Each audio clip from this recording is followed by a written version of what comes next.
हाग्रामा महिलारि बिथां सारजों इउजि ब्रह्म नायल' जाल' जोंनि मन्त्रि बिथां सारजों इन्टारनेलि मा दावहा जागासिनो दं बेखौ आङो उइथ प्रुफ होनो थांगासिनो दङ। जाय खामानिखौ इउजि ब्रह्म बिथां सारा मावनो हायाखिसै मिनिस्टार जानानैबो, बे मावनो हायैनि रेसपन्सिबिलिटिखौ गावनि फेइलार जानायखौ हाग्रामा महिलारिनावसो जाबसिननानै फुनला देरनानै होदों। बेनि भिडिअखौ आं होनो थांगासिनो दं। रायजो राजाफोर नेनानै थाबानो जाबाय आरो जोबजासिम नायलांबानो जाबाय। बेनि सिगां इउपिपिएल दोलोआ खाम्फा बरगयारिखौ जोबोद हास्थायनानै दा मा रिजाल्ट मोनखो बेखौबो दिनैनि भिडिअनि गेजेरजों सावरायगोन। मानोना बै समाव फेरेंगा बसुमतारी रनजित बसुमतारी इएम सारा गोग्गायै बुंनानै लादोंमोन जे खाम्फा बरगयारिया गावसोरजों सावरायदों होननानै। दिनै मा रिजाल्ट मोनखो बेनि सोमोन्दै बिथं भाबै सावरायगोन। Hello' everyone, one second welcome back to the channel. दिनैनि गोदान भिडिअ नोंथांमोन बयखौबो गोसो गोथारै बरायदों। लोगोसे आसा खालामो इसोरनि अननायाव नोंथांमोन बयबो मोजां दं। इउपिपिएल दोलोआ खाम्फा बरगयारिखौ मालाबाबो नाङा आरो लाया होनफेराखै।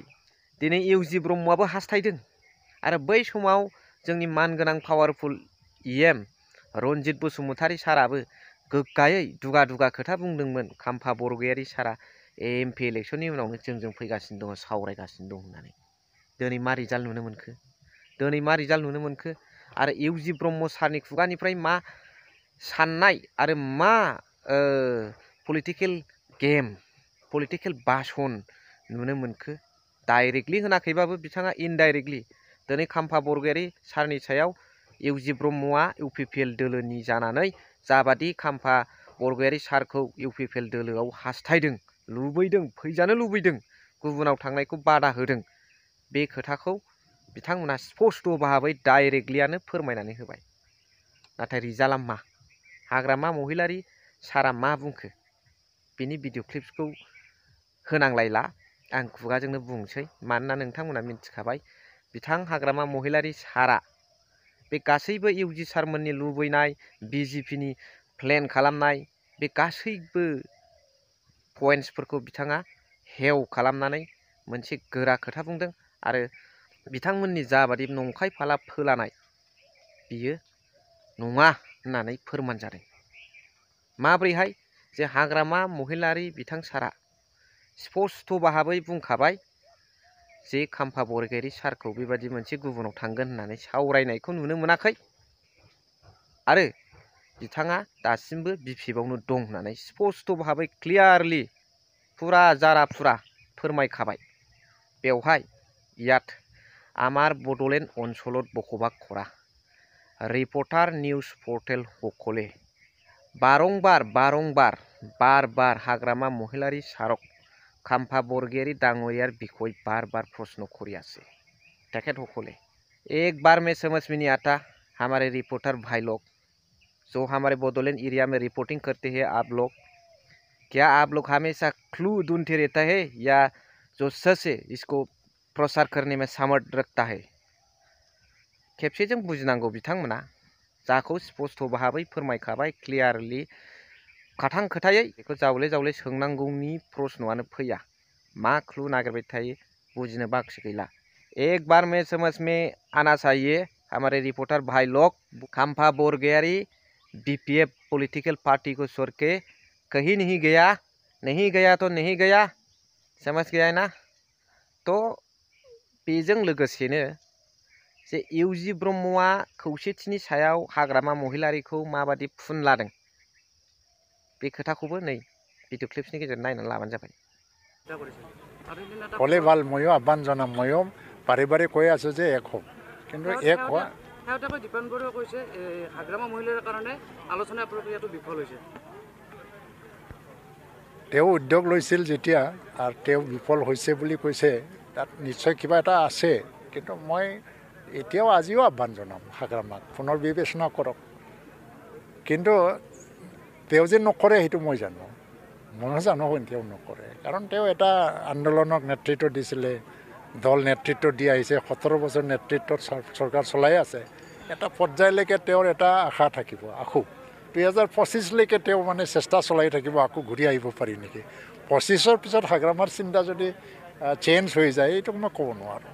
চেঞ্জ হৈ যাবও পাৰে 25ৰ পিছত বিটিসি নিৰ্বাচনত বিজেপিও নিজাববীয়াকৈ খেলক আমি এইটো বিচাৰোঁ কিবা ক্ষতি হ'ব নেকি ইউপিপিএল আমি একো ক্ষতি নকৰোঁ বৰঞ্চ ভাল আমি বিজেপিও খেলক কংগ্ৰেছো খেলক চব দলে খেলক তেতিয়া চব দলে নিজৰ নিজৰ ষ্ট্ৰেংথটো গম পাব কিন্তু কথাটো এই কি খেলাটো যেনেকৈ খেলক বেলেগ সুকীয়াকৈ অকলে খেলক বা এটা এলায়েন্সতে খেলক যিয়ে নহওক কিন্তু গভমেণ্টটো কাউন্সিলতো এলায়েন্স গভমেণ্টে হ'ব আৰু এলায়েন্স গভমেণ্টত বিজেপি নেতৃত্বতে হ'ব কাৰণ ষ্টেটত বিজেপি আছে দিল্লীত বিজেপি আছে বিজেপি আৰু UPPL লগত লৈয়ে এটা এলায়েন্স গভমেণ্ট BPF আৰু এইবাৰ 25ত মানে বহুত কমি যাব তেওঁলোকে এতিয়া 7টা না 8টা MCLA আছে বাকী যিমানবিলাক চব মানে UPPL মুখী হ'ল বিজেপি মুখী হ'ল আৰু 25ৰ ইলেকশ্যনত 5টা বা 4টা নামি যাব পাৰে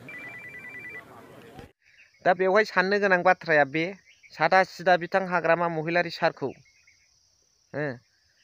फुनलानो बिराद मोजां मोनो खौसेथिनि खोथायालायनो हाग्रामा महिलारियासो बंग खालामदों आरो बिथाङा दासिमबो आफस जाफैनाय नङा होननानै बिथां UG ब्रह्म नायल' जाल' जोंनि सल minister in our Bodoland from Boro' community बिथां सारा बुंदों दिपेन बर' सारा बुंबाय बिराद नाजाबाय नाथाय बिथांमोननिया बाय इलेक्शन जानायनि उनाव थुफ्रा थांफिनबाय नाजानाया खनसे खननै खनथामल'जों जाया जावले नाजानाय सेस्ताया थाबाय थानांगौ जेब्लासिम जों खौसेथि जाया अब्लासिम नाजानांगौ थारैनो हारिनि सार्थ'आव खामानि मावमारनो लुबैमारदोंब्ला खौसेथिखौ थारैनो राजखान्थि लाबा-लाबखौ नाया हसिया हारिनि सार्थ'आव लुबैमारदोंबा जोंनि नाजानाया